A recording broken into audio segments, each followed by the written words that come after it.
Just talk about having a family, you know, and you both have kids and you're married to race car drivers. Just talk about what it's like, you know, with the weekends and traveling. I know you don't travel to all the races, but having the kids there, having your family sort of grow up as part of this racing culture, this traveling circus racing culture. Circus. Circus more accurate. Right. You know, it's a job, and you know, I had somebody say one time, "Oh, my husband wants to be a stay-at-home dad," and I said, "Well, so does mine."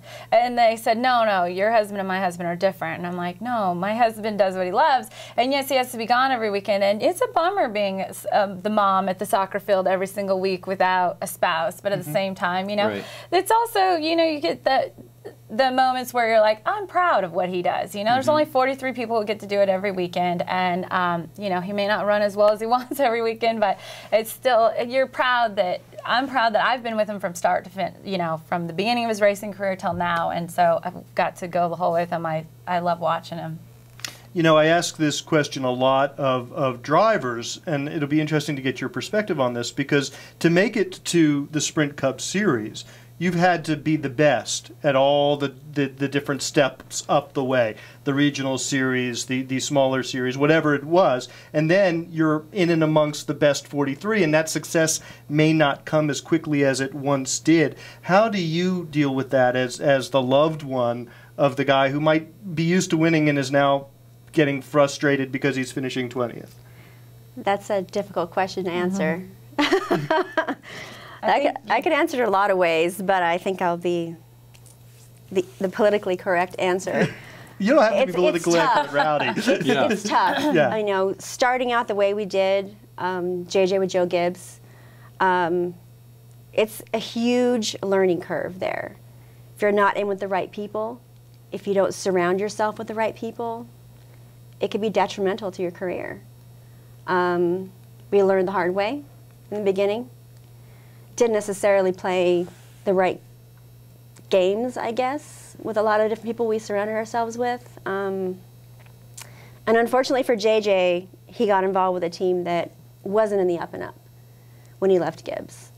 And he's suffered that for the past 3.5 years. A lot of people don't know the stories behind it and everything that took place. Believe me, I wish they did, but there's just some things you just can't talk about. And as a wife, we struggle. I'm sure I can speak for both of us on this. We struggle on a lot of things that you just can't talk about, and it hurts. A lot of it's out of your control, too. It is I mean, a lot. I think that's what's frustrating sometimes career-wise, and for the person with the career or the person supporting them, is a lot of times you realize it's not in my control, and I have to make peace with that, especially in racing. I mean, you're a prisoner of your equipment. Right. You know. Exactly. You are. I find myself, I feel like I'm a full-time cheerleader. You know, you're constantly like, bad day, you're like, it's okay. You know, you're trying to think of the positives all the time. But race car drivers don't always want to hear the positives. No. You know, they're disappointed with, you know, the day, the finish, whatever. But I think that probably JJ is the same way. You know, you guys have Faith, we have Todd and Taylor. And once you get home, it's, you know, life is You understand your priorities. Exactly. The family life helps you deal with the frustrations at work. Right. Exactly. Right. I have to ask you also, for either one of you or both of you, was your introduction to racing through your husbands, or were you familiar at all with racing before that? Were you fans, or did you, you know, have any other association with the sport? I actually, when I met David, the first thing he said to me is, "Do you like racing?" And I was like, "Sure." You know, but I was 17 when I met him. Like horses, right? We're talking horses. Puppy dogs, right. I had like watched it on TV a couple times, and that's what I thought. I thought, like, you're a guy, you like football, we'll watch it on Sundays. Right. Yeah, I didn't realize, you know. I was going to have to tell David to go load the race car hauler before I could go have my baby, you know? I had no idea it would be my life for the next, you know, 17 years or whatever. Right.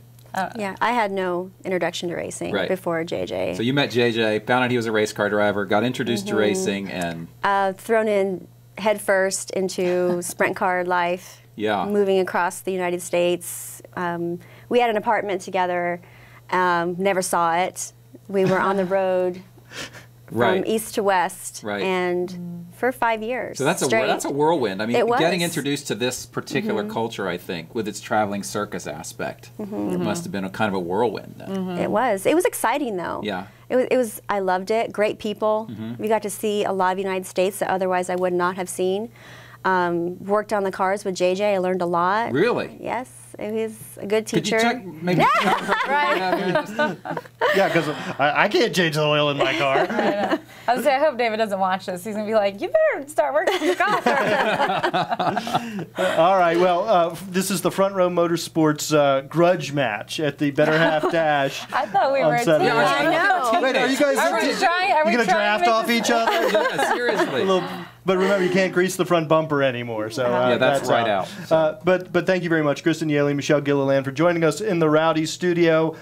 Make sure I'm not sure the Better Half Dash is going to be televised, but make sure you check out the results and see We where could these go and watch it. Where you How can about go that? and Great watch idea. it. We'll be there. idea. We'll be there, definitely. Cheering both of you on. Or you could text motor to 20222 and donate $10. Well, now there Great we go. idea. Huh? That's like Pretty a good pro. for the You sponsors, dropped that aren't you? like a pro. Pretty good for the sponsors. Thanks for watching. Rowdy.com.